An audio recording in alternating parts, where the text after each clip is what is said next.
Hello everyone, welcome to Aparna Ma'am's English class. How are all of you? Actually, today I present here with another exciting topic. In my last class, I discussed about the uh, interchange of degree of comparisons. মানে positive degree comparative superlative ডিগ্রির মধ্যে interchange কিভাবে হয় সেটা নিয়ে আলোচনা করেছিলাম। তো ট্রান্সফরমেশন অফ সেন্টেন্স গুলো যদি আমরা রুলস গুলো মানিয়ে যদি করি তাহলে এগুলা করতে অনেক ইন্টারেস্টিং লাগে আমাদের। তো আজকে যেটা আমার টপিক সেটা হচ্ছে interchange of exclamatory and assertive sentences. Kinds of সেন্টেন্সের মধ্যে এক্সক্লেমেটরি সেন্টেন্স কি অ্যাসার্টিভ সেন্টেন্স কি এটা আমি ডিসকাস করেছিলাম।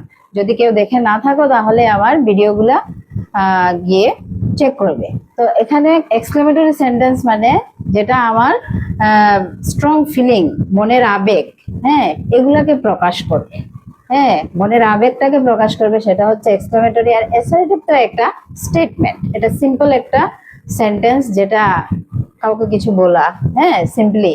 সো এরকম হচ্ছে অ্যাসার্টিভ সেন্টেন্স। তো এই যে সেন্টেন্স গুলা অর্থটাকে ঠিক রেখে কিভাবে চেঞ্জ করতে হয়, হ্যাঁ, সেটা নিয়েই আজকে আমরা আলোচনা করব। এক্সক্লেমেটরি সেন্টেন্সটার দু একটা রুলস আছে, দু একটা রুল নিয়ে আলোচনা করব আজকে। গ্রাজুয়ালি অন্য রুলগুলো নিয়ে আমরা নেক্সট সেশনে আলোচনা করব এটাতে। তো ফার্স্ট রুল যেটা আছে, এক্সক্লেমেটরি সেন্টেন্সের সাবজেক্ট ও ভার্ব না থাকলে, হ্যাঁ, অ্যাসার্টিভ ইট ইজ দিয়ে সেন্টেন্স শুরু হয়।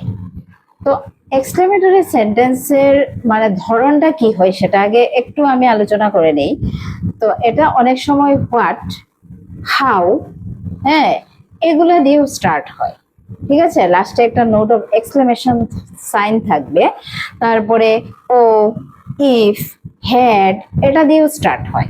তো এটা কি হয়, যেমন ধরো হোয়াট এ বিউটিফুল বার্ড বলা হলো, হোয়াট এ প্রাইস। ঠিক আছে, এই যে সেন্টেন্স গুলা, হ্যাঁ, আমার যে মনের যেটা আবেগ, হ্যাঁ, হোয়াট এ বিউটিফুল হাউস, যে মনের যেটা আবেগ সেটাকে প্রকাশ করে। তো এটাকে, এই মনের আবেগটাকে আমি কিভাবে অ্যাসার্টিভে টার্ন করব আমরা জানি। তাহলে অ্যাসার্টিভে টার্ন করতে গেলে আমার সাবজেক্ট, ভার্ব, অবজেক্ট বা আদার ওয়ার্ডসে যেতে হবে। তো এক্সক্লেমেটরিতে কি হয়, অনেক সময় সাবজেক্ট থাকে বা অনেক সময় সাবজেক্ট থাকে না, অনেক সময় ভার্ব থাকে না, ভার্ব থাকলেও অনেক সময় লাস্টে বসে এটা, বা সাবজেক্টও লাস্টে বসে। তো এই ক্ষেত্রে তো আমি কিভাবে এটাকে অ্যাসার্টিভে টার্ন করব? যদি সাবজেক্ট না থাকে, যদি ভার্ব না থাকে, কি করে আমি সেন্টেন্স করব? সেন্টেন্স তো করতে হবে।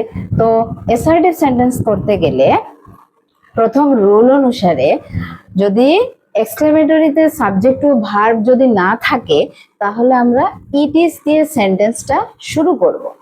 তো ইট ইজ দিয়ে আমি সেন্টেন্সটা শুরু করব, যেহেতু আমি একটা এক্সাম্পলের মাধ্যমে এটাকে ক্লিয়ার করছি। সো হোয়াট এ প্রাইস, এই যে হোয়াট, হোয়াট দিয়ে স্টার্ট হলো আমার। হোয়াট দেখে অনেক স্টুডেন্ট ভাবে কি এটা ইন্টারোগেটিভ সেন্টেন্স। না, আমার এক্সক্লেমেটরি সেন্টেন্সও হোয়াট এর ব্যবহার আছে, কিন্তু এটার সেন্সটা থাকবে এক্সক্লেমেটরি। তো এখানে হোয়াট এ প্রাইস, এই যে নোট অফ এক্সক্লেমেশন একটা সাইন, কি সুন্দর প্রাইস। তো এখানে আমি ফার্স্ট রোলটাকে ক্লিয়ার করছি। হোয়াট এ প্রাইস, এখানে যেমন হোয়াট এ প্রাইস, হোয়াট দেখে অনেক স্টুডেন্ট ভাবে কি এটা একটা ইন্টারোগেটিভ সেন্টেন্স, কিন্তু না। ইন্টারোগেটিভ সেন্টেন্সে কি হয়, হোয়াট ডাব্লিউএস ওয়ার্ডের পরে ভার্বটা এসে যায়। যেমন হোয়াট ইজ ইয়োর নেম বা হাউ ওল্ড আর ইউ, এভাবেও হয়। ঠিক আছে, তো ডাব্লিউএস ওয়ার্ডের পরে ভার্ব আসবে বা অনেক সময় একটা ওয়ার্ডের পরে আসতে পারে। তো এভাবে করে হয় ইন্টারোগেটিভ সেন্টেন্সটা। আর এক্সক্লেমেটরিতে যেটা হয় সেটা অনেক সময় সাবজেক্ট থাকবে বা থাকবে না, অনেক সময় ভার্ব থাকবে বা থাকবে না। তো এই ক্ষেত্রে তো আমরা ইট ইজ ব্যবহার করবই। তো এখানে কি হবে, it is what a price, it is a very beautiful price, এটা হবে না ইট ইজ এ গ্রেট প্রাইস। কোনটা কারেক্ট হবে? এটা কন্ট্রোভার্সি আছে এখানে। তো প্রাইসটা কি? নাউন তো নাউনের আগে কি হয়? গ্রেড বসাতে হয়। আর যখন অ্যাডজেক্টিভ হবে তখন আমরা ভেরি বসাবো। এটা ক্লিয়ার থাকতে লাগবে। অ্যাডজেক্টিভের আগে ভেরি বসবে আর নাউনের আগে গ্রেড বসবে। তো এখানে আমরা এভাবেও লিখতে পারি, it is a very beautiful price, এটাও কারেক্ট।